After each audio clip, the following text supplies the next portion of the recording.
Fenn and Sir Richard were engaged in a brief muttered colloquy. Robert Warner stood nearby, looking about him with an air of methodical concentration. It was almost with a sense of shock that Nigel realised his presence.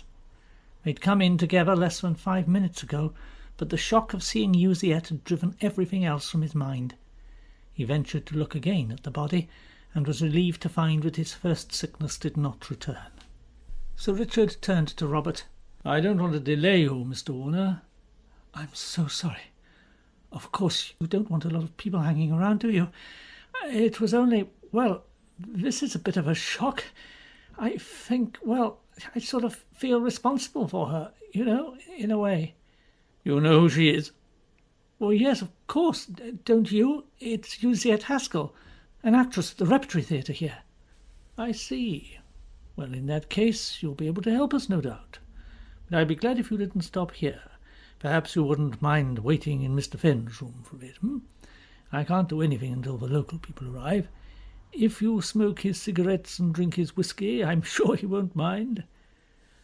"No, make yourself at home." Fenn was wandering around the room, staring gloomily at the furniture. "These rooms are damp. Something ought to be done about them. I must speak to the domestic purser. And Mr. Blake, don't send Nigel away. I want him to stand guard with me. I suppose I am going to be allowed to help?" "Oh, well, by all means, Fenn.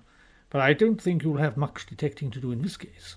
Suicide is the obvious verdict." "Yes, well, I'll keep an eye on things just the same, if you don't mind." "Just as you like. Now I must go and phone. Don't let anyone in." Now, for the first time, Nigel had leisure to look about him. Yuziet was lying on her side. Her legs were bent up under her, her left arm pinioned under her, and the right flung out with a palm upwards. Near it lay a heavy blue metal revolver, and on one of the fingers was a ring of curious design.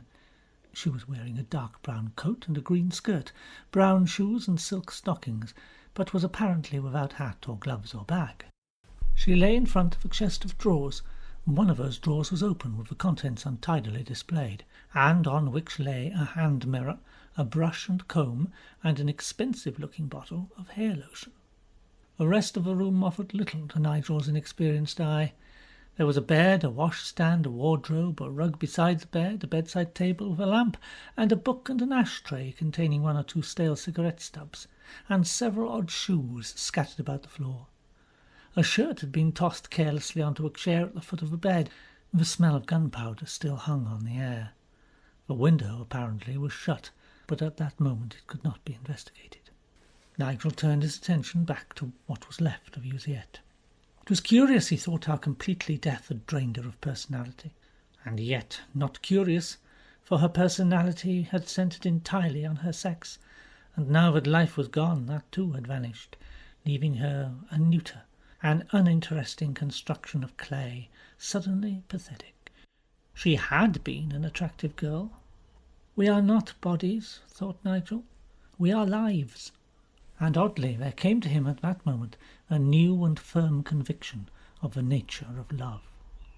He looked again, remembered Yuziet singing and dancing, remembered Helen's "She's not bad, you know, just silly," and with all his heart, and despite the discomfort she had caused, he wished her alive again.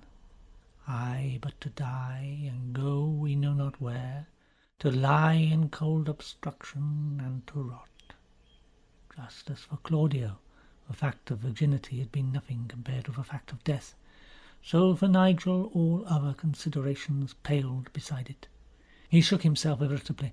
This was not a time for literary quotations.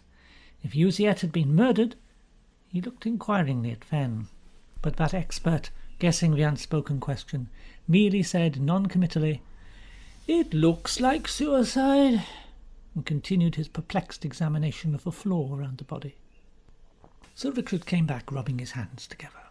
"Your wife is going to wait, Fenn. She's talking to Warner at the moment, and I've managed to pack old Wilkes back off to his room. The police will be here as soon as they can get here, which will put an end officially to my responsibility, thank heaven. Where on earth is that noise coming from? Nigel, go and tell them to shut it off." Nigel realised that The hero's works of peace were being trumpeted forth on the evening air, apparently from a room opposite. He had forgotten about the radio he'd heard earlier in the evening. He went across and tapped on the door. Then, being convinced that if there was a reply he would not hear it above the din, he walked straight in. He was more than surprised to discover that two occupants of the room were Donald Fellows and Nicholas Barclay.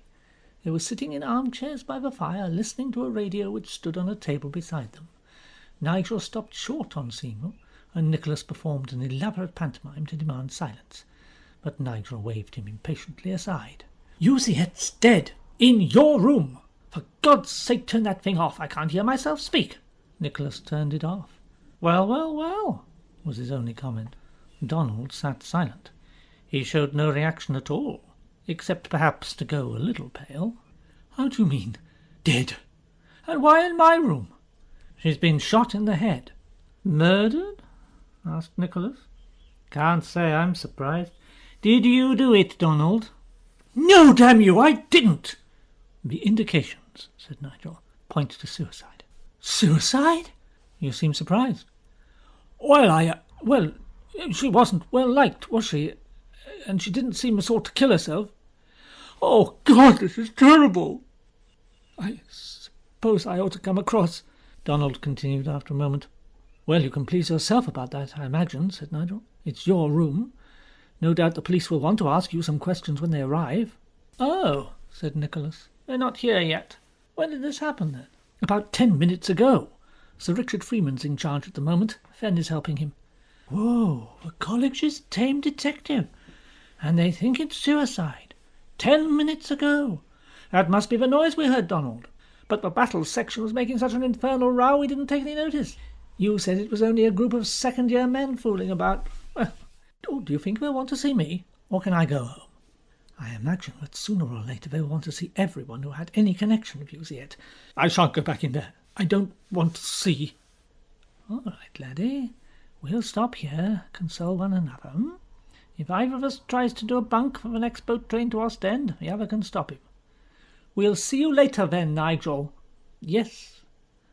The reactions of both of them, Nigel thought, had been typical. Nicholas's flippancy was habitual. He was struck, though, by the lack of surprise with which they both received the news. It was almost as if they'd been expecting it. He found Fenn and Sir Richard in the sitting-room, endeavouring to keep up a pretence of activity, though until the doctor and the fingerprint and photograph people had got finished, there was practically nothing we could do. Nigel told them the whereabouts of Nicholas and Donald, and Sir Richard, after a few questions concerning their identity and connection with Yuziet, nodded his approval of the arrangement made. "We can't possibly keep an eye on everyone, and if anyone other than the girl herself is responsible, they'd be mad to try and clear out." A quarter of an hour later the police arrived and were made au fait with the situation. The inspector, an alert, sharp-eyed little man with a harsh voice called Cordery, asked the ordinary pertinent questions and then took a brief look around. Then he went into conference with Sir Richard, while the sergeants who dealt with fingerprints and photography went about their business. The police surgeon, a tall, laconic, deep-voiced man, made a cursory inspection of the body and then waited patiently for them to finish. "You'd better fingerprint anything likely," the inspector said. "Although for the moment, of course, we shan't have anything but the girl's prints for purposes of comparison." The doctor's preliminary report was brief and to the point.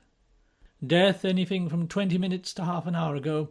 Cause of death the obvious one, unless there are poisons unknown to science lurking around.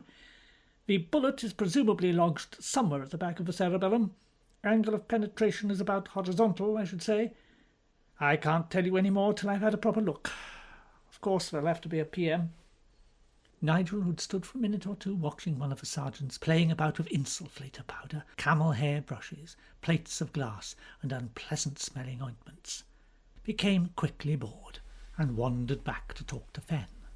The change in Fenn was astonishing. His usual slightly fantastic naivety had completely disappeared, and its place was taken by a rather formidable ice-cold concentration. Sir Richard, who knew the signs, looked up from his conference with the inspector and sighed. At the opening of an investigation, the mood was invariable, as always when Fenn was concentrating particularly hard. When he was not interested in what was going on, he relapsed into an excessively irritating form of boisterous gaiety. When he had discovered anything of importance, he quickly became melancholy, after the manner of a young lady whose folly induced her to sit on a holly. And when an investigation was finally concluded, he became sunk in such a state of profound gloom that it was days before he could be roused from it. Moreover, these perverse and chameleon-like habits tended not unnaturally to get on people's nerves. The fingerprint sergeant put his head out of the bedroom door. "What about the window, sir? Am I to do that?" "Yes, Sergeant," said Sir Richard. "We can't leave it all night for anyone to mess about with. Never mind the blackout. There isn't an alert. I'll take responsibility. But get finished as quickly as you can." "Right you are, sir." A moment later a flood of light went up into the heavens. A passing Free French pilot shook his head mournfully. "Les blackouts anglaises!" His worst suspicions had been confirmed. It was not long before the fingerprinting was finished, and the doctor went back to make a second and more detailed examination. Before he went, however, Fenn crossed the room and said something in a low voice to him. The doctor looked inquiringly at Sir Richard. "Oh, that's all right, Henderson. The professor is helping with the case." The doctor nodded and disappeared into the bedroom. When he emerged again, he shook his head. "Not much to add. Slight abrasions on the left buttock and the left side of the head, caused presumably by the fall. Nothing else that I can see for the moment. And you were quite right, Mr. Fenn. The tendons of both knees are badly strained." The inspector looked sharply at Fenn, but for the moment refrained from comment. "And another thing, I don't know whether you noticed it, but the ring on the fourth finger of the right hand is jammed over the knuckle, rather as if it had been put there after death, though what could induce anyone to do such a thing I can't imagine. It makes the idea of suicide a bit doubtful, you know, because people don't go about wearing their rings in an uncomfortable position like that." "Go and take it off, Spencer. It may be useful. You tested it for prints, I suppose?" "Oh, yes, sir. Nothing, I'm afraid." "Well, that in itself is odd. The girl's left-hand prints should be on it when she put it on." "Well, I'll cross that bridge when we come to it." "With all due deference to that well-worn metaphor, I have never quite been able to see how you can cross a bridge before you come to it." "Will it be all right for me to take the girl away now?" said the doctor, "if you've finished all your flapdoodle?" Fenn and Richard and the inspector looked inquiringly at each other, wondering what flapdoodle there'd been, but they had no objection to raise to the body being removed. Fenn appeared to have lost interest in the proceedings altogether. "Yes, take her away." Here's the ring, sir." It was a heavy gilt affair of some size, the oval set with a curious formalized pattern representing some kind of insect with wings. "Looks Egyptian to me. It's not gold, I suppose?" No, it's gilded," said Nigel. "Not of much value, I imagine." "I think it is Egyptian, or at any rate an imitation of an Egyptian model. Well, I can easily find out if you think it's important. The professor of Egyptology is a fellow here. I think he's in college tonight. At all events, he was in hall." "It might be as well, you know, sir. If the ring proves not to belong to Miss Haskell, we shall have to try and trace it, you know." "Oh, yes. Nigel, go and see if you can find Burrows, will you? You know where his room is." "Right, yes." Burrows was discovered without difficulty, and expressed himself delighted to assist in a murder investigation. The ring, he said, was a reproduction of a piece of jewellery of the 12th dynasty, at present in the British Museum. Asked if it was usual for such objects to be copied in modern jewellery, he replied that the question was somewhat outside his sphere, but he imagined not, and in any case it would be an expensive business. It would presumably have required special permission from the trustees of the museum, too.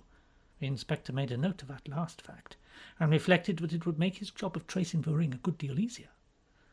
Sir Richard, afflicted apparently by a sudden disinterested passion for knowledge, asked what sort of insect it was supposed to represent, and was told somewhat pityingly that it was a fly.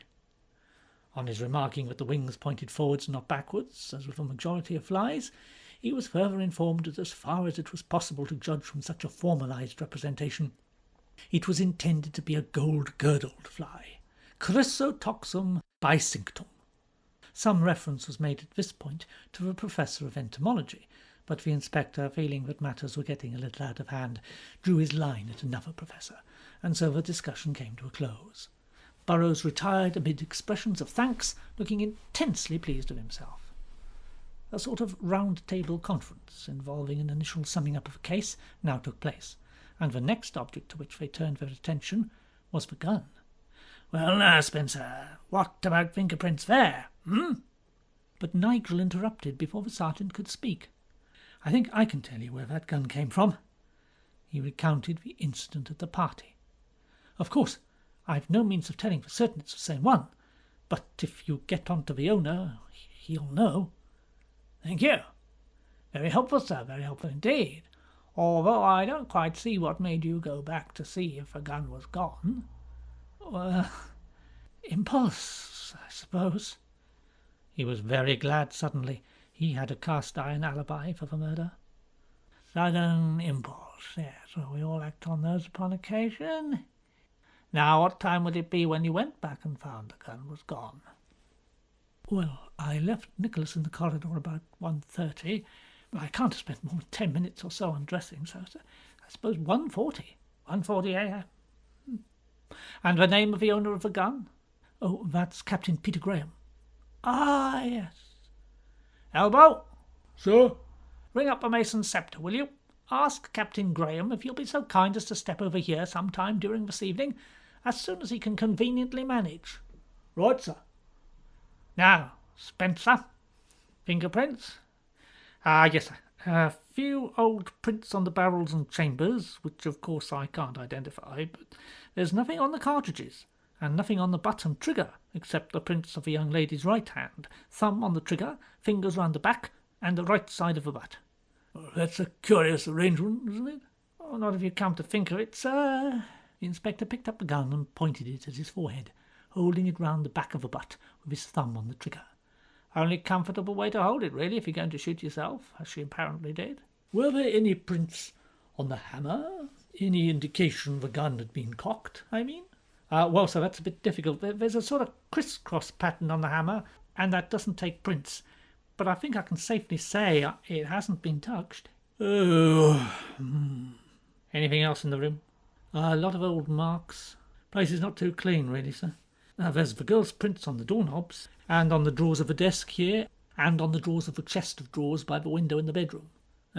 Seems like she was looking for something. There are such things as gloves, of course. Somebody could have been here wearing them, but apart from the business of a ring, which I grant you is queer, it looks up to now like a pretty plain case of suicide." "Oh, no, Inspector. No, I can't agree." "Well, sir?"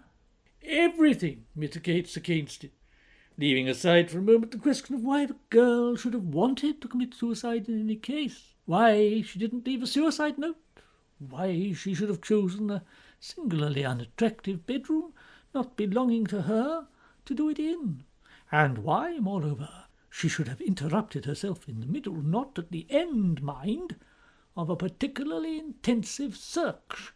You remember, one of the drawers was still open." "Oh, sir, it's possible she came across the gun in that drawer, or we don't know who took it, and shot herself on impulse, as it were." "I don't say it's impossible, but I think it's extremely unlikely. Anyway, look at the material evidence. Use your common sense." "No." "Oh, Lord.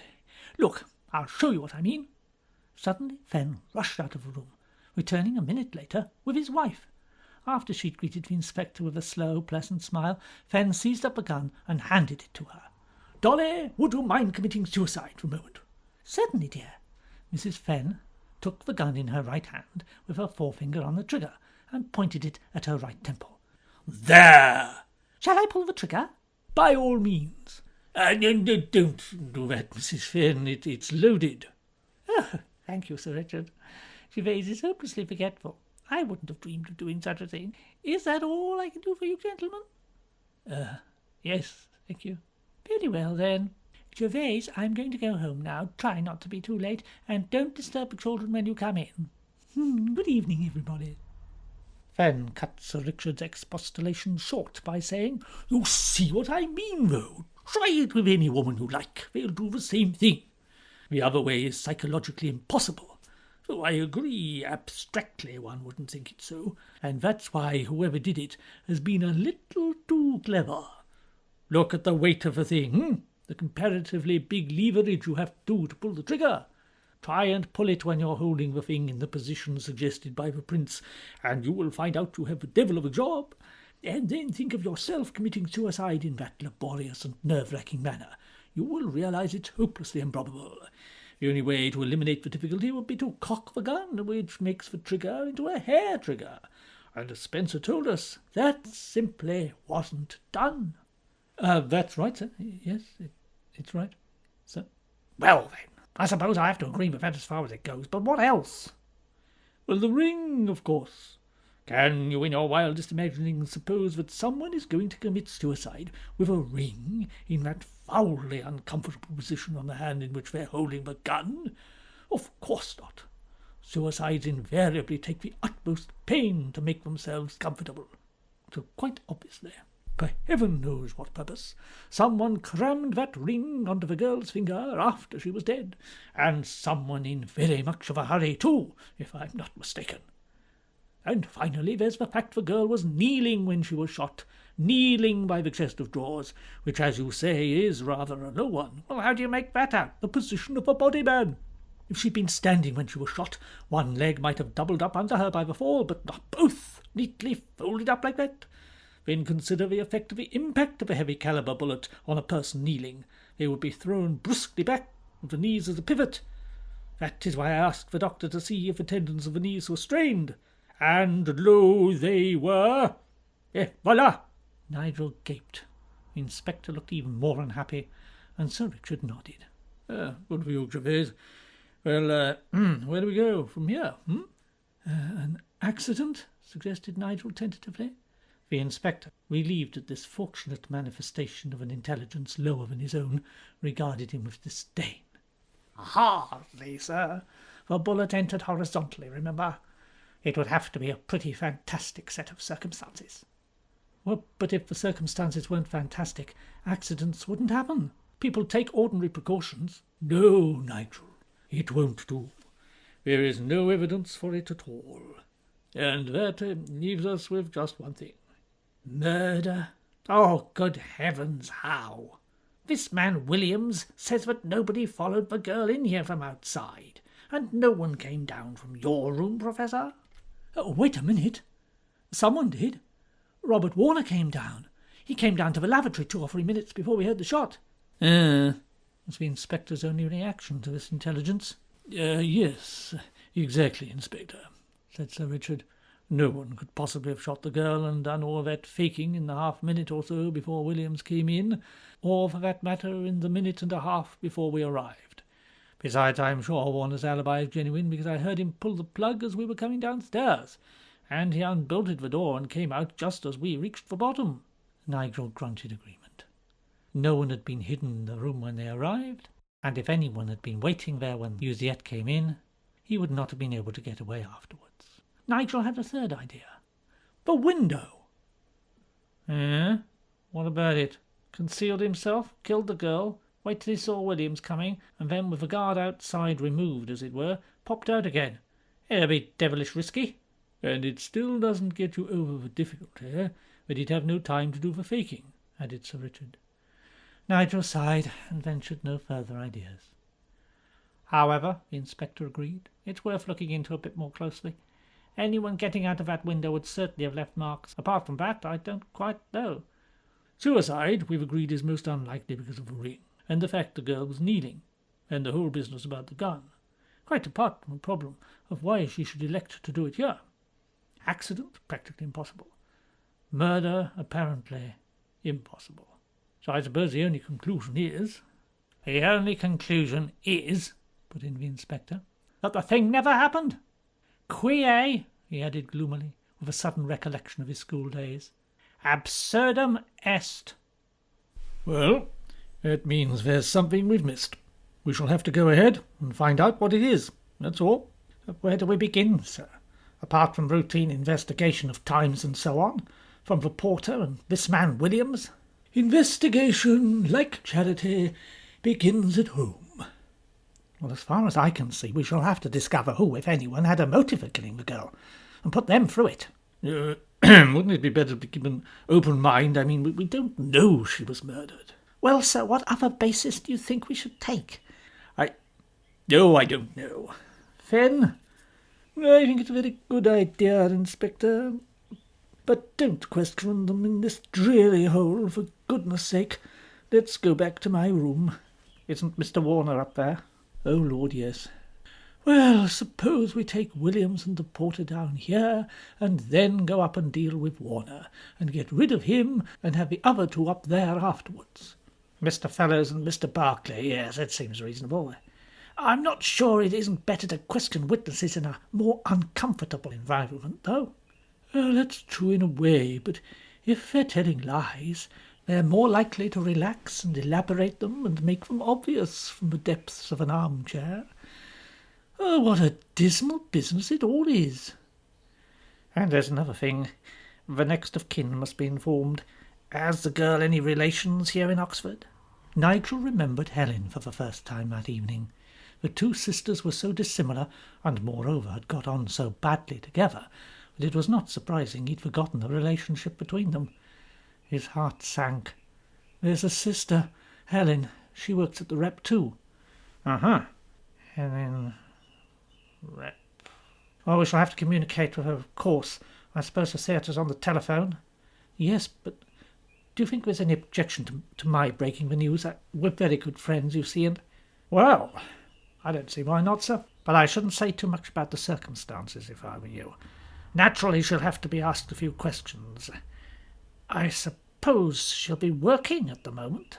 He gazed earnestly at a tiny, effeminate wristwatch. Yes, and as far as I know, I can see there's no point in telling her before the show is over. Are there any parents? Not living. A distant aunt, I gather, acted as a guardian. But I've known them such a short time, I really know very little about it. And of course they're both of age now. The inspector nodded and made vague noises in his nose, since he could think of nothing to say. Fen, who had by now dozed off completely, was nudged by Sir Richard, and waking up, like the dormouse, with a little shriek, said hurriedly, I propose that Nigel now tells us something about this girl, her immediate circle, and the relations between them, as far as he's been able to make out during the last few days. I'm taking it, Inspector, that he himself is not under suspicion, since his foolproof alibi from Sir Richard and me, barring a contraption with pulleys and electromagnets, means that he could not possibly have done the deed. The others uttered affirmative grunts, and after Fen had waved his cigarette case about in front of them, and they'd all begun to smoke, Nigel told his story. They listened attentively, even Fen, who had recovered from his previous stupor. And although he shuffled and fidgeted and became increasingly gloomy as time went on, it was obvious that he missed nothing. Nigel's journalistic experience of presse-making stood him in good stead, and he spoke fluently and easily, remembering details of conversations without difficulty. Nonetheless, it took him some time, and it was close on 10 o'clock when he finished. The inspector took notes with wearisome persistency. Sir Richard fiddled with his moustache and listened with half his mind, the other half being suddenly beset by a new theory regarding the dramatic abilities of Massinger. So you see, there's plenty of motive to choose from if the girl was murdered. I say, said Sir Richard, it's getting awfully late. We shall have to leave a lot over to the morning, Caudray. Yes, sir, I agree with you there. I suggest we get the times settled as exactly as we can, and see Mr. Warner, as he's been kind enough to wait. As for the other two gentlemen, well, I think we might leave them till tomorrow. Perhaps if Mr. Blake wouldn't mind acquainting them. Fellows will be in college all night. He can't get out now unless he climbs over the wall by the bicycle shed, or goes through the President's garden. It all comes from having a system which is half monastic and half not. Very well, then. We'll see him tonight, too. But there's no reason for this Mr. Barclay to stay if he doesn't want to. Who is Mr. Barclay, anyway? What's he got to do with it? It's only that he was a friend of the dead girl's. Happened to be in the college when the thing happened. I see. Well, if Mr. Blake... Yes, Inspector. Nigel returned to the room opposite, wondering why it was always he who was deputed to act as call-boy. He found Donald and Nicholas surrounded by beer bottles, playing bezique. Donald ill-tempered and considerably the worse for wear, Nicholas with his habitual expression of urbanity on his lean, dark face. Nigel was beginning to find his mannerisms extremely irritating. "Well, how's everything going? Is there an arrest yet? And thou hadst been set in the stocks for that question. Thou hadst well deserved it." The indications still point to suicide. Nicholas was not going to tell them anything. But Nicholas, sensing the dislike in his voice, shrugged and remained silent, and did not reply. "And there's no particular reason for you to stay now, if you don't want to?" "My dear man, I'd have left long ago, if I'd wished. As it is, I shall stay. I'm interested." "Just as you like." Damn it. Nigel returned to the other room. He'd not liked the look of Donald, though. He suspected he'd be fairly drunk by the time they came to question him. That would make a bad impression. But he'd probably be easy to pump. And yet what reason had he for suspecting Donald? Or for that matter for suspecting anyone of anything? He realized that if it had not been for Fen, the whole thing would have been written off as suicide by now. For a moment he doubted Fen's reputation. Wasn't he, after all, trying to make something out of nothing? And yet when he remembered the almost supernatural gleam of concentration in Fen's eye and reconsidered the evidence, he was forced to the conclusion that there was something undoubtedly wrong about the whole business. Racking his brains for solution, he hurried back. The inspector was awaiting him, gazing with a theatrical air of concentration at his notebook. He received the news of Nicholas's decision without enthusiasm, and wondered inwardly whether he would ever get to bed that night. He'd had a long day at the station, and moreover had recently married a young wife, so this attitude was pardonable. He applied himself once again, resolutely but with regret, to his duty. "Now, sir, according to your statement, a number of people had reasons for disliking the young lady who has been killed. Let us go through them one by one, and see what we may discover."